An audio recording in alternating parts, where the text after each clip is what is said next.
ایک موضوع ہم نے گزشتہ سے پہلے والے جمعے میں شروع کیا تھا، حسد کے حوالے سے۔ اس بیماری کا ذکر کیا گیا تھا، ایک روحانی بیماری ہے، اور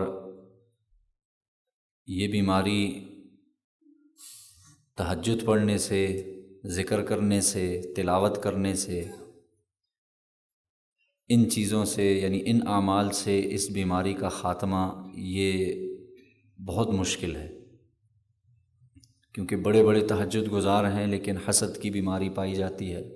یہاں تک کہ اگر کوئی عالم ہے، علم کا ایک ظاہر ہے اعلیٰ مرتبے پہ قائم ہے، بعض دفعہ یہ بھی حسد میں مبتلا ہوتے ہیں، اور نمازی ہے، روزے دار ہے، حاجی ہے، لیکن یہ ایک ایسی بیماری ہے، یہ پلتی رہتی ہے یعنی دل میں۔ اور پھر اس بیماری کا نقصان یہ ہے کہ یہ صرف وقتی ان اعمال کو نہیں چھیڑتی یا ان اعمال کو نقصان نہیں پہنچاتی جو ابھی ہم کر رہے ہیں، بلکہ حدیث سے پتہ چلتا ہے حسد کے ذریعے سے جو آپ نے پچھلی نیکیاں کی ہوئی ہیں، حالانکہ ان کا اس حسد سے کوئی تعلق نہیں ہے، وہ بھی ضائع کر دیتی ہے۔ اتنی خطرناک بیماری۔ اس سے بچنے کا بہترین طریقہ جو مشائخ نے، علماء کرام نے لکھا ہے کہ جب کسی شخص کو کسی نعمت میں دیکھو، فوراً اللہ تعالیٰ سے یہ دعا کرو، اے اللہ یہ نعمت مجھے بھی عطا فرما۔ اللہ کے خزانوں میں تو کوئی کمی نہیں ہے۔ آپ نے دیکھا، آپ کو رشک آیا، آپ نے دیکھا، آپ کے دل میں خیال آیا کاش یہ میرے پاس بھی ہو، فوراً اسی وقت ہاتھ اٹھائیں، ہاتھ بھی نہ اٹھائیں، دل میں کہتے ہیں اے اللہ تو اسے دے سکتا ہے، اے اللہ تو مجھے بھی عطا فرما۔ فوراً دھیان آپ کا اس حسد کی بیماری کی پیدا ہونے سے ہٹ جائے گا۔ اب آپ کا دھیان اس نعمت پہ چلا جائے گا جو اللہ نے اس کو دی ہے۔ سب سے پہلا عمل یہ ہونا چاہیے۔ حسد کیا ہے؟ حسد یہ ہے مجھے ملے نہ ملے اس سے چھن جائے۔ دوسرا عمل یہ کیجئے، خدارا ہمارا معاشرہ تباہ ہو چکا ہے اس حسد کی وجہ سے۔ آج اس کو کیا مسئلہ ہو گیا؟ ہمارا معاشرہ تباہ ہو گیا اس عمل کی وجہ سے، اس حسد کی وجہ سے۔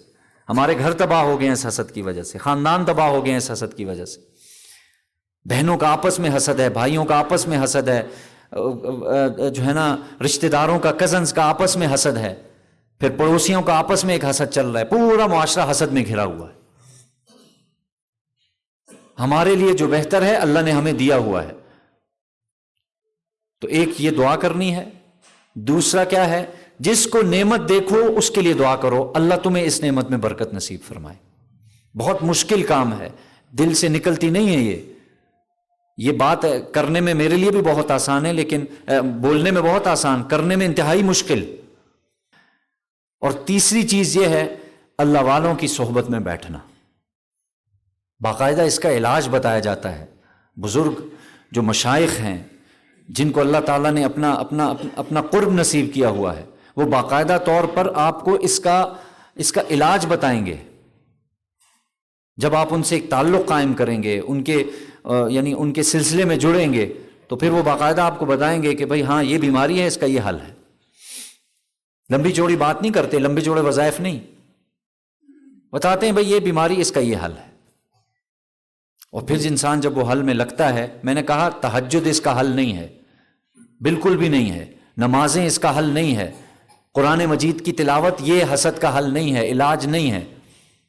2-3 علاج میں نے عرض کر دیے ہیں، باقی کسی اللہ والے کی صحبت کو اختیار کریں اور بیٹھیں اور بتائیں ان کو حضرت یہ بیماری ہے ہم میں، اس کا علاج بتائیں، انشاءاللہ وہ ضرور بتائیں گے۔ ایسے بہت سے بزرگ، بہت سی شخصیات موجود ہیں ہمارے علاقے میں، ہمارے ارد گرد موجود، آپ ڈھونڈیں اور ڈھونڈ کے ان کے ساتھ تعلق قائم کریں۔ اللہ تعالیٰ سے دعا ہے اللہ تعالیٰ اس حسد جیسی بیماری سے ہم سب کی حفاظت فرمائے۔